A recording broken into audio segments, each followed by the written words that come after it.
예, 반갑습니다. 오늘 말씀은 스데반이 지난주에 어때요? 회당에서 많은 무리들과 함께 논쟁이 있었다고 했습니다. 그러다 보니까 그 무리들이 이 일을 갈고 오늘 스데반을 어때요? 거짓 증거를 내세워서 공회에 세우게 되었습니다. 그러면서 스데반에게 이렇게 얘기했죠.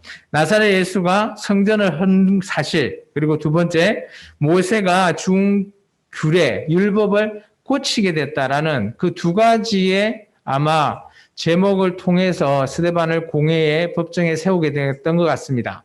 그래서 오늘 7장 1절에 이렇게 얘기하죠. 대제사장이 오늘 네가 말했던 그것이 사실이냐라고 말을 하죠. 그래서 스데반은 두 개의 내용에 대해서 오늘 말씀을 그들에게 답변을 해야 됩니다. 그래서 오늘 첫 번째, 예수님께서 이곳을 헐게 했다라는 그런 부분에 있어서 성전을 헐게 되는 내역을 어디서부터 왔는가 하면 구약의 창세기, 특히 아브라함 시대부터 믿음이 어떤 것인지를 가지고 오늘 설교를 어떻게 보면 하는 거죠. 공회원들 앞에서. 그래서 구약에 능통한 스데반의 오늘 설교가 오늘 보면 우리 조상 아브라함 때부터 시작되었다라는 것을 얘기합니다. 그리고 하나님께서 그런 아브라함을 어떻게 해요? 고향과 친척 그리고 그것을 떠나서 하나님이 원하시는 그 땅, 가나안 땅에 들어가기를 원했다라는 거죠. 그 얘기를 계속해서 우리가 이어갑니다. 오늘 이제 이것은 스데반의 설교이기 때문에 제가 뭐 특별하게 부연 설명할 얘기가 많지 않습니다. 그래서 우리가 같이 한번 읽으면서 찬찬히 읽으면서 좀 부족한 부분은 제가 대신 설명을 드리고 이 말씀을 읽다 보면 특별하게 어려운 점이 없을 거예요. 그래서 좀 길긴 하겠지만 오늘 7장의 내용을 전반적으로 다 한번 살펴볼까 합니다. 우리가 4절부터 그런 내용을 강구하고 생각해보고 오늘 같이 한번 봉독하도록 합니다. 4절부터 같이 읽습니다. 찬찬히 읽습니다. 아브라함이 갈대아 사람 같이 읽어요. 갈대아 사람의 땅을 떠나 하란에 거하다가 그의 아버지가 죽음에 하나님이 그를 거기서 너희 지금 사는 이 땅으로 옮기셨느니라.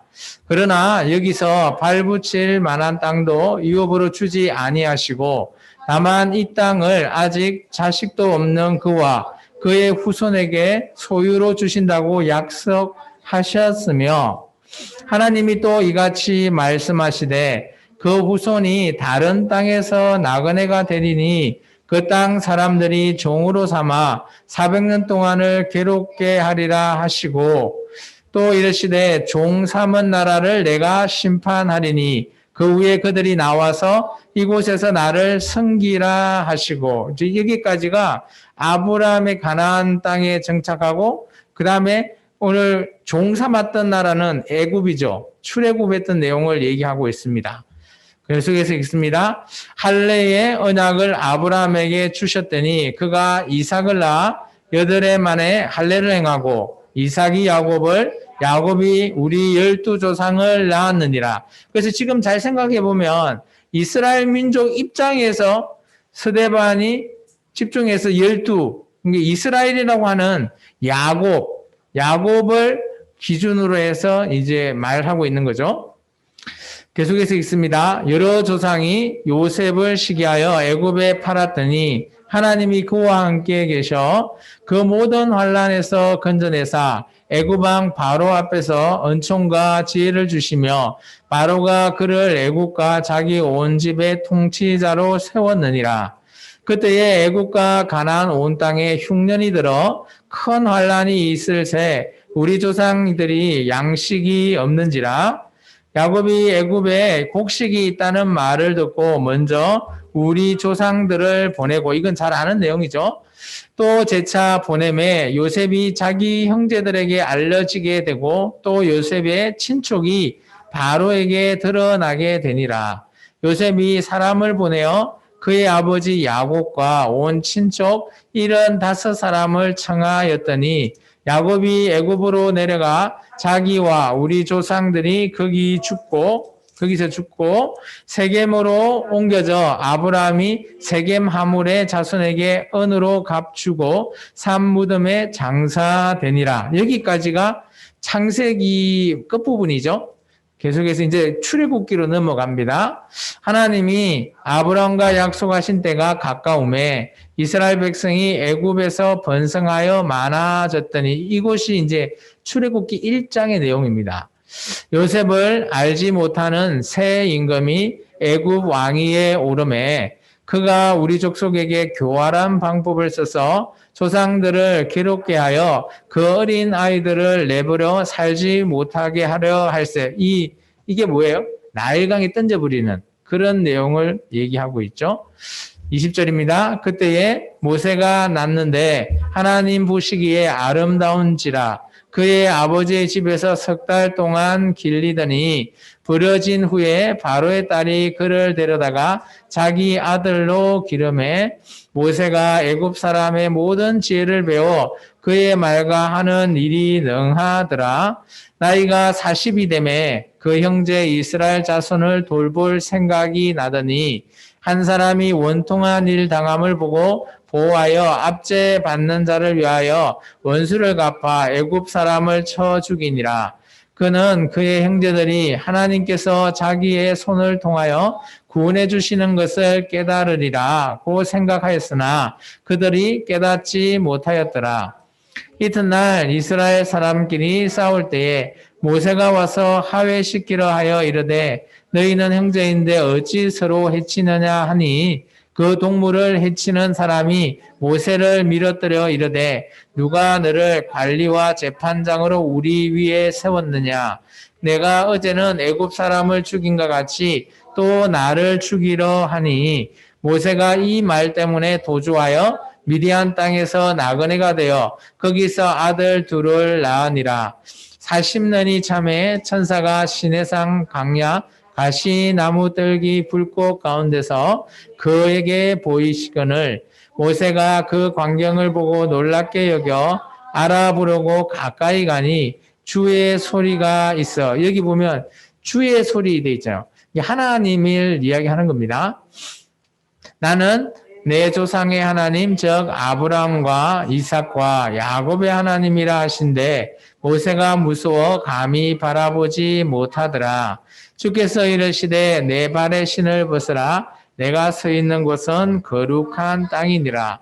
내 백성이 애굽에서 괴로움을 받을 내가 확실히 보고 그 탄식하는 소리를 듣고 그들을 구원하려고 내려왔노니 이제 내가 너를 애굽으로 보내리라 하시니라.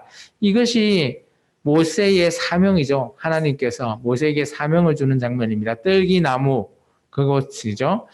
35절입니다. 그들의 말이 누가 너를 관리와 재판장으로 세웠느냐 하며 거절하던 그 모세를 하나님은 가시나무 뜰기 가운데서 보이던 천사의 손으로 관리와 속량하는 자로서 보내셨으니 이 사람이 백성을 인도하여 나오게 하고 애국과 홍해와 강야에서 40년간 기사와 표적을 행하였느니라. 이스라엘 자손에 대하여 하나님이 너희 형제 가운데서 나와 같은 선지자를 세우려 하던 자가 곧 이 모세라. 이 시내산에서 말하던 그 천사와 우리 조상들과 함께 광야 교회에 있었고 또 살아있는 말씀을 받아 우리에게 주던 자가 이 사람이라. 잘 보세요. 38절에 시내산에서 그 광야에서 하나님과 만났던 장소를 스데반은 뭐라 표현되어 있죠? 광야 교회라고 표현하고 있습니다. 여기 이제 줄을 좀 끊어놓으세요. 그래서 초대교회는 이런 광야 생활을 하나님과 이스라엘 민족의 광야 교회에 함께했다라는 것을 얘기하고 있습니다. 계속해서 39절입니다. 우리 조상들이 모세에게 복종하지 아니하고자 하여 거절하며 그 마음이 도리어 애굽으로 향하여 아론들어 이르되 우리를 인도할 신들이 우리를 위하여 만들라. 애굽 땅에서 우리를 인도하던 이 모세는 어떻게 되었는지 알지 못하노라 하고 그때에 그들이 송아지를 만들어 그 우상 앞에 제사하며 자기 손으로 만든 것을 기뻐하더니 하나님이 외면하사 그들을 그 하늘의 군대에 섬기는 일에 버려두셨으니 이는 선지자의 책에 기록된 바 이스라엘의 집이여 너희가 광야에서 40년간 희생과 제물을 내게 드린 일이 있었느냐. 몰레고의 장막과 신 네판의 별을 받아들이며 이것은 너희가 절하고자 하여 만든 형상이로다. 내가 너희를 바벨론 밖으로 옮기리라 함과 같으니라. 자, 여기 43절에 보면 몰레의 장판 그리고 네판의 별 이렇게 표현을 하고 있어요. 이걸 우상으로 얘기하는 겁니다. 우상. 40년 동안 우상에 대한 그런 내용. 그리고 그래서 그 우상에 찌들고 있는 그 예루살렘을 살고 있는 백성을 어떻게 했다? 그죠? 남긴 자가 있다는 거죠. 그 남긴 자를 어떻게 했다? 바벨론 밖으로 옮겼대요. 이게 실제 하나님은 예루살렘에서 함께 하고자 했지만 우상에 찌들고 있다 보니까 하나님께서 도저히 이곳에는 희망이 없다. 그래서 하나님이 원하는 백성을 어떻게 보냈다? 바벨론 밖으로 옮겼다라고 이게 스데반은 이렇게 이 역사를 해석을 한 거예요. 이 내용이 틀린 건 아니지만 스데반 입장에서 이런 식으로 해석을 한 겁니다. 계속해서 볼게요. 광야에서 우리 조상들에게 증거의 장막이 있었으니 이것은 모세에게 말씀하신 이가 명하사 그가 본 그 양식대로 만들게 하신 것이라. 우리 조상들이 그것을 받아 하나님이 그들 앞에서 쫓아내신 이방인의 땅을 점령할 때에 여호수아와 함께 가지고 들어가서 다윗 때까지 이르니라. 여기서 보면 이제 모세 얘기가 끝나고 여호수아에서 이제 어때요? 다윗까지의 얘기를 전체를 얘기하고 있습니다. 46절입니다. 다윗이 하나님 앞에 은혜를 받아 야곱의 집을 위하여 하나님인 처소를 준비하게 하여 달라고 하더니 이게 이제 뭐예요? 다윗과 하나님의 맺은 언약 해서 다윗 언약이죠. 사무엘하서 7장의 내용입니다. 47절입니다. 솔로몬이 그를 위하여 집을 지었느니라. 이게 뭐예요? 성전을 얘기합니다. 솔로몬의 성전. 그러나 지극히 높으신 이는 손으로 지은 곳에 계시지 아니하시나니 선지자가 말한 바 주께서 이르시되 하늘은 나의 보좌요 땅은 나의 발등상이니 너희가 나를 위하여 무슨 집을 짓겠으며 나의 안식할 처소가 어디냐. 자, 잘 보세요. 이제 우리가 이제 성전 얘기를 딱 하잖아요. 왜냐? 오늘 그 공회원들이 스데반을 기소한 내용이 예수님이 성전을 흔다라는 내용을 얘기했잖아요. 그죠? 그래서 이 성전이 뭐냐? 근데 오늘 스데반은 이렇게 얘기해요. 이 성전은 너희가 알고 있는 이 성전, 솔로몬의 이 성전은 잘 봐요. 어때요? 하나님께서 그죠? 솔로몬이 이 집을 지었는데 이 집은 뭐요? 하나님께서 높으신 이가 손으로 지은 곳에는 계시지 않는데요. 이게 이 땅에 솔로몬이 지었던 그 성전에 하나님이 우리는 있다라고 하지만 실제로 하나님은 어디 계신다? 하나님은 하늘 처소, 실제 그 성전에 계시고 이 땅을 어떻게 보면 모델하우스다라는 것을 얘기하는 거예요. 그래서 예수님께서 이 성전을 헐고 3일 만에 새로운 성전을 짓겠다라는 표현이 실제 그 당시에 헤롯의 성전을 가리키긴 했지만 그것이 그 성전을 무너뜨린다라는 의미가 예수님께서 새로운 성전, 이게 쉽게 말해서 교회, 오늘 저와 여러분을 가리키는 그런 내용을 오늘 스데반은 말하고 있는 거죠. 그리고 그 성전에 대한 내용을 스데반은 어떻게 보면 하나님께서는 그죠? 하늘 성전에 계시지 실제 그 성전에는 하나님이 계시고 있는 것은 아니다라는 걸 얘기하고 있어요. 스데반 입장에서는 그렇게 설교를 합니다. 그러면서 실제 중요한 거는 예수님이 그 성전을 흐는 내용을 이제 말을 하고 있는 거죠. 그리고 50절요. 같이 읽습니다. 이 모든 것이 다 내 손으로 지은 것이 아니냐 함과 같으니라. 이게 유대인들 손에 지어진 거잖아요.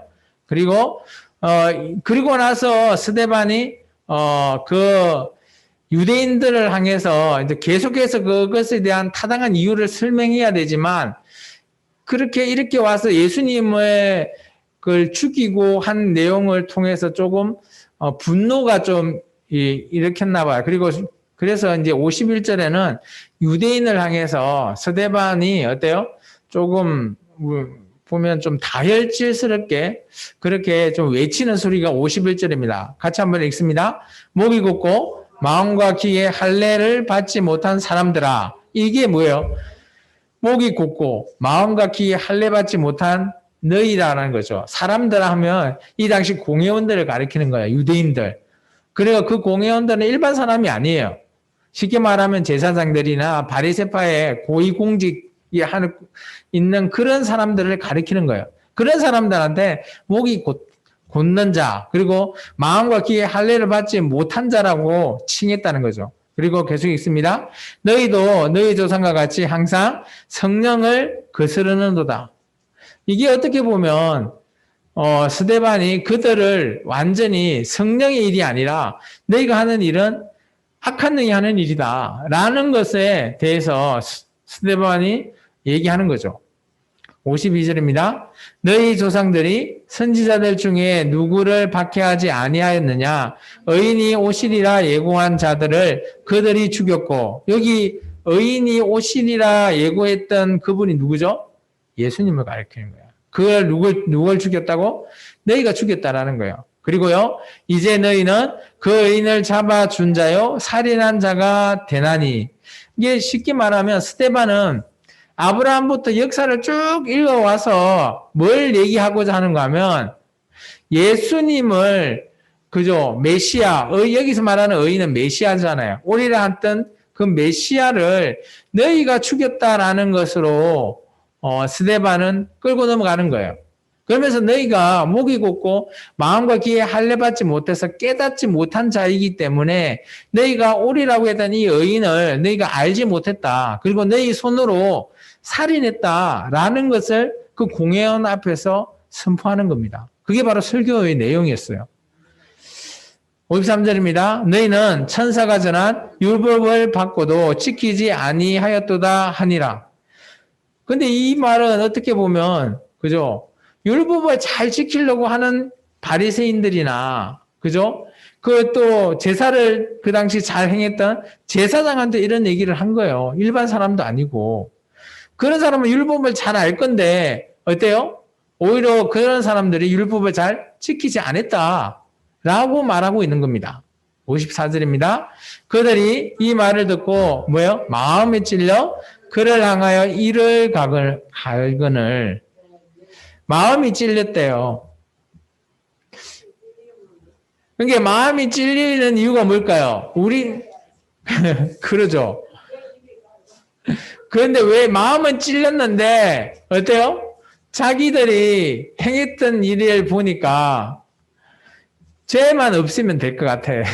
스데반만 없애면 어떻게 될 것 같아 라는 생각이 들었는지 이를 갈았다라는 거예요.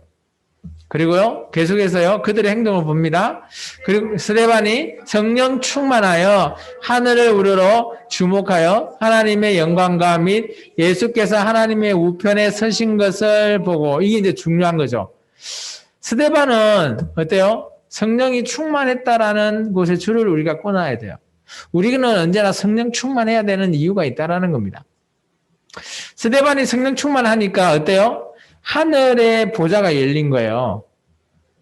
아까 얘기했잖아요. 성전, 실제 하나님이 계시는 처소, 하늘에 있는 그 성전에 하나님이 계시지 않냐라고 했잖아요. 그런데 성령 충만하다 보니까 하늘에 그 보좌가 열려서 성전에 보좌가 열려서 봤는데 어때요? 하나님 우편에 예수님께서 서 계시는 걸 봤다라는 거예요. 스데반이. 우리는 지금 사도신경을 하면서 그죠? 예수님이 하나님 우편에 서 계신다라고 고백하잖아요. 근데 이 사실을 이 당시에 예수님이 하나님의 우편에 서 있다라는 사실을 실제적으로 본 사람이 있나요? 지금 저와 여러분도 예수님이 하나님 우편에 서 있는 모습을 보신 분 있나요? 스데반 집사님 성령이 충만했을 때 실제 이 장면을 봤다라는 겁니다. 그리고요, 56절에 말하되 보라 하늘이 열리고 인자가 하나님 우편에 서신 거를 보노라 한데, 이 누구한테 얘기하죠? 공회원들한테 얘기하는 겁니다. 그리고 나서요, 그들이 큰 소리를 지르며 어때요? 기를 막고 일제히 그에게 달려들었대요. 왜냐?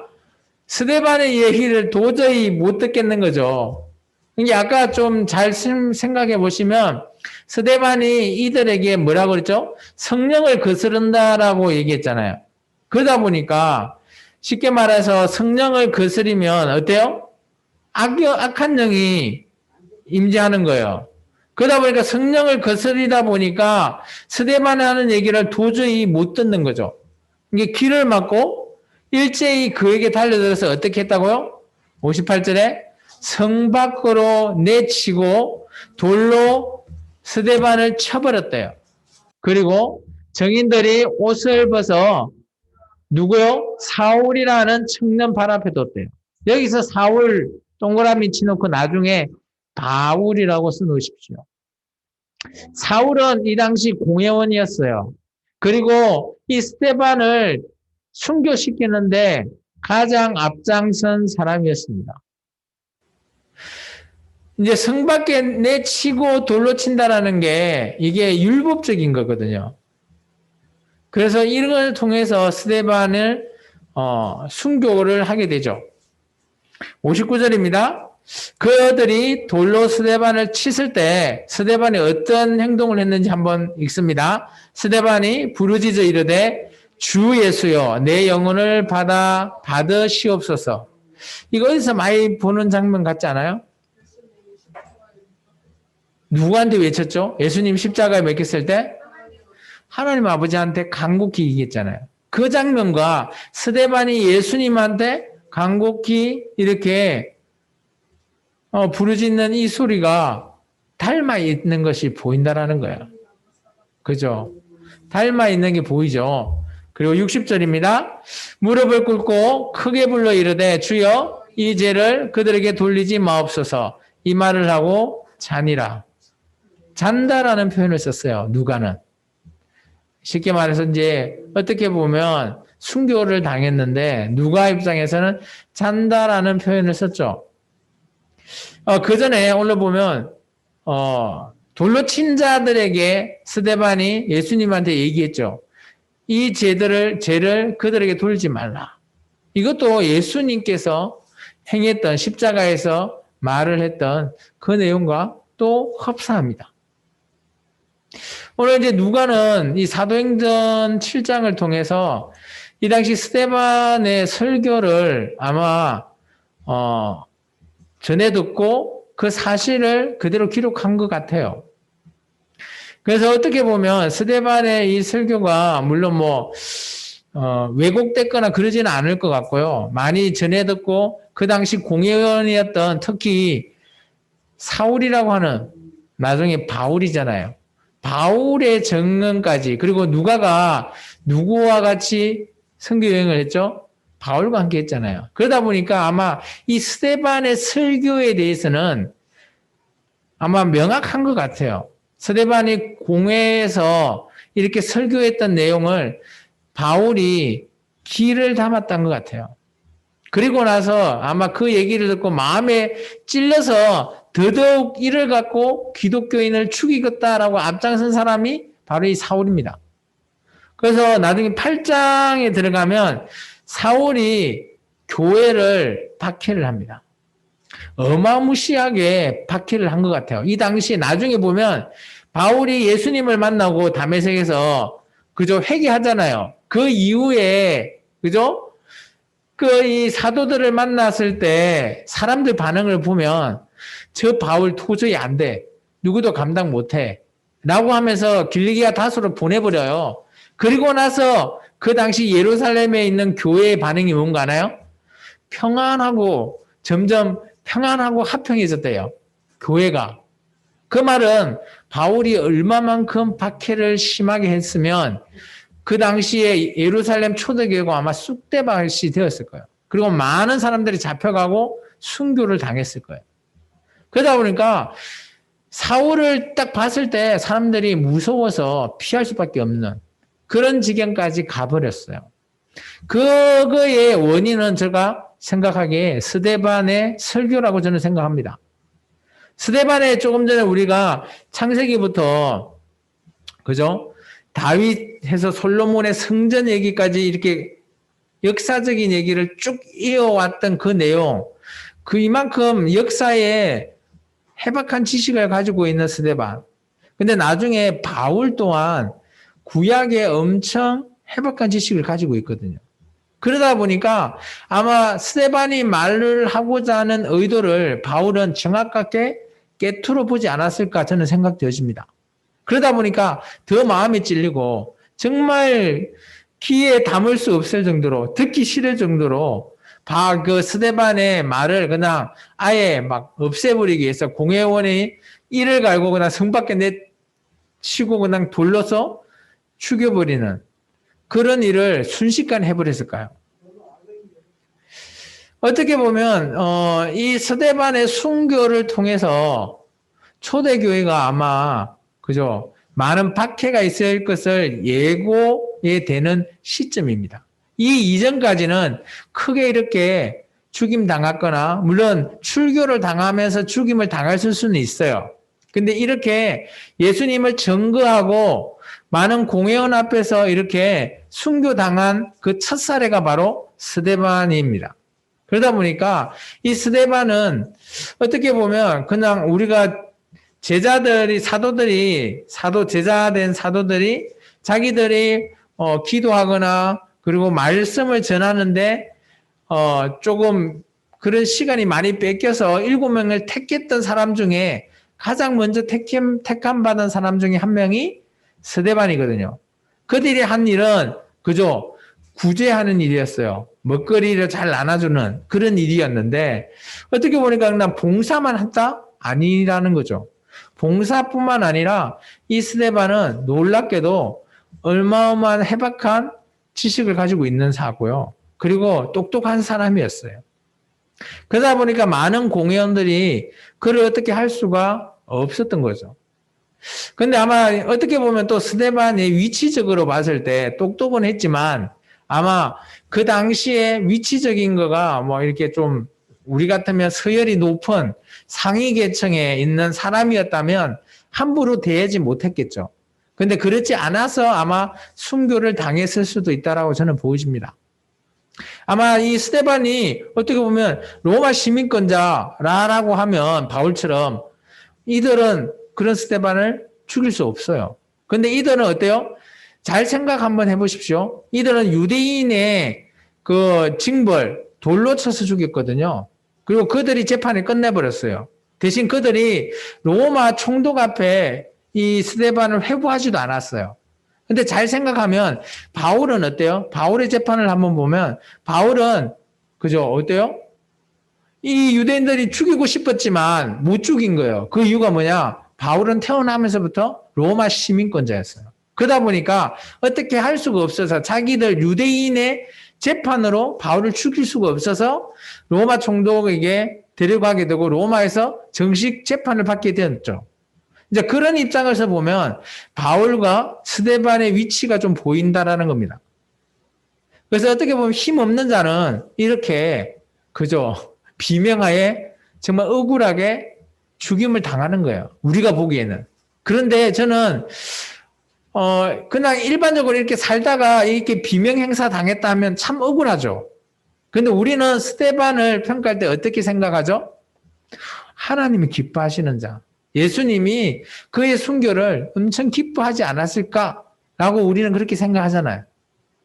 인간적인 측면에서 볼 때는 좀 억울해 보이지만 예수님 입장에는 예수님을 증거하면서 순교당했기에 예수님은 기뻐하였을 것 같습니다. 그리고 마지막에 예수님한테 부탁했던 두 가지 그런 것을 봤을 때 예수님도 나를 닮아 있구나. 그러면 예수님의 제자로서 어떻게 보면 보이지 않는 저는 이제 스데반이 예수님을 따라다녔던 제자 우리가 직접적인 제자에는 포함되지 않았잖아요. 그런데 보면 12제자는 아니면 70인 제자 아니면 그 당시 추종자 그런 자로서 스데반이 있지 않았을까.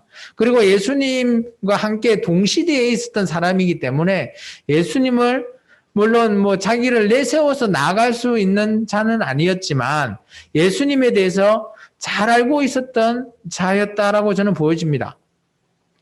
그래서 우리는 예수를 믿는 자리에서 각자의 자리에서 남에게 보일 이유가 없다라는 거죠. 오늘 스데반처럼 정말 예수님을 잘 증거하면 정말 예수님이 기뻐하시지 않겠나라고 저는 보여집니다. 말씀을 정리합니다. 좀 길었죠? 한 세 가지 정리합니다. 첫 번째, 스데반의 설교는 어때요? 성전을 헐게 된 이유에 대해서 설명했어요. 근데 아브라함 때부터 다윗 그리고 솔로몬의 성전까지 쭉 역사를 가지고 와서 그들 앞에 명백한 이유를 댔죠. 그리고 이 땅의 성전은 모델하우스. 실제 성전은 하나님은 하늘 성전에 있다라는 것을 얘기하는 겁니다. 그만큼 예수님을 하나님으로 올려서 얘기하는 거죠. 두 번째, 스데반이 또 이제 책망을 하죠. 너희가 인자가 왔는데 알아보지 못하고 너희가 죽였던 가해자다. 그래서 예수님의 십자가 사건의 가해자로서 그 공회원들에게 큰 소리로 얘기하게 된 거죠. 책망을 하게 됐습니다. 어떻게 보면 선지자 같은 그런 역할을 했죠. 세 번째, 스데반이 성령 충만했을 때 하늘의 모습, 보좌의 모습을 보게 되고 그 옆에 우편에 서 있는 예수님의 모습을 보게 되었다는 사실. 그래서 우리는 언제나 성령 충만해야 될 줄 믿습니다. 네 번째, 마지막으로 스데반이 순교했는데 그 모습이 흡사 예수님의 모습과 너무 닮아 있다. 참 어떻게 보면 예수님을 따르는, 예수님을 닮아가고자 하는 사람은 정말 이런 스데반처럼 어떻게 보면 우리가 이 말씀을 읽어도 아, 예수님을 닮았구나. 이처럼 닮아가는 모습, 그런 모습이 보인다라는 겁니다. 그래서 이제 제가 마지막으로 정리하자면 이랬습니다. 우리가 예수님을 정말 닮아가려고 노력하고 예수님을 따르고 예수님을 추종하는 저와 여러분은 그런 자 중에 한 명이잖아요. 어떻게 보면. 그래서 어떻게 보면 스데반에게서 잠깐 우리가 힌트를 얻자면 우리도 우리의 각자의 자리에서 그리고 각자의 생각에서 어떻게 하면 예수님의 모습을 닮을 수 있을까? 그것을 한번 생각해 보시기 바랍니다. 그래서 정말 남한테 내세우고 뭐 크게 뭐 하나님의 일을 하면서 예수님을 닮을 수도 있는데 그런 것 중요하지 않다라는 거예요. 오늘 스데반을 봤을 때. 그래서 제가 힌트라고 얘기했잖아요. 스데반을 보면 어때요? 봉사 열심히 했죠. 그리고 예수님이 열심히 증거했잖아요. 자기 자리에서. 그리고 순교를 당했거든요. 그런 걸 보면 우리도 우리의 각자의 자리에서 우리의 일상에서 할 일 잘하면서 예수님을 잘 전한다면 물론 그때가 순교의 때가 온다면 오늘 스데반같이 순교를 하겠지만 그러지 않더라도 우리는 우리의 자리에서 잘 이런 모습으로 예수님을 잘 증가한다면 우리도 또한 스데반과 마찬가지로 예수님을 닮아가는 그런 자의 모습이 되지 않을까 저는 생각되어집니다. 그래서 뭐 이번 주 우리가 사랑의 실전 기억나시나요? 하나님의 그 뜻을 우리가 한번 찾아보는 거잖아요.